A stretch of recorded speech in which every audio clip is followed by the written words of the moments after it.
Понеділок, 20 травня. Верховна Рада вирішила, що в цей день відбудеться інавгурація новообраного президента Володимира Зеленського. Загалом депутати розглядали аж 7 постанов з різними датами складання присяги новообраним президентом. Чи легко далося це рішення народним депутатам, розповість наша Олена Стецюк. У вишиванках та гарному гуморі чи не з самого ранку нардепи взялися вирішувати, коли віддати булаву Володимиру Зеленському. У залі гаряче від дискусій. Усього 7 проєктів постанов з різними датами. Сам переможець президентських перегонів хотів інавгурувати себе 19 травня, попри те, що це день пам'яті жертв політрепресій. Його прибічники у Верховній Раді агітували як могли. 19-те – це день пам'яті жертв політичних репресій. І саме в цей день символічно провести до присяги президента незалежної України. І я переконаний, що новообраний президент схилить голову в цей день перед меморіалом жертвам репресій в Биківні. Опоненти кажуть, 19 травня – не час для інавгурації. Негоже у жалобний день давати повноваження новому очільнику держави. Серед альтернатив – 20 травня – понеділок і навіть 17 – п'ятниця як компроміс. Що під приспущеному національному жовто-блакитному прапорі з чорною стрічкою проводити інавгурацію? Чи не є це символічно? Потанцювати, поглумитися над пам'яттю і кістками тих мучеників, які лежать в Биківні і в сотнях, і в тисячах могил.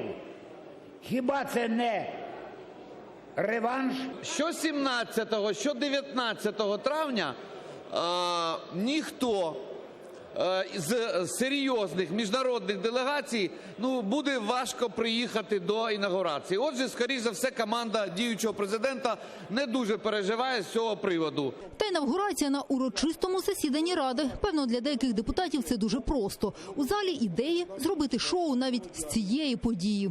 Враховуючи, що у іноземних урядовців, дипломатів є бажання бути присутніми на відкритті нової політичної епохи в Україні, ми маємо зробити другий етап у Палаці Україна або на стадіоні Олімпійська. Зрештою, у залі голосували за кожен проект постанови окремо. Першим необхідну кількість набрала ініціатива Віталія Купрія, представника міжфракційного об'єднання «За Зеленського». Провести інавгурацію 20 травня о 10 ранку. 315 голосів «за», конституційна більшість. Автор проголосованого проекту постанови каже, мовляв, 20 травня підходить Зеленському. Крім того, у нього з'являються підстави для розпуску Ради. Сам же депутат балотуватися більше не хоче. Мріє про вищий пост в команді ЗЕ. А я би хотів стати генеральним прокурором, наприклад, навести лад. У мене багато кримінальних проваджень відкрито. Я дав свою пропозицію пану Зеленському в письмовому вигляді. Призначенням інавгурації на 20 травня частина депутатів вирішила насолити українському народу, заявив представник штабу Зеленського Дмитро Разумков.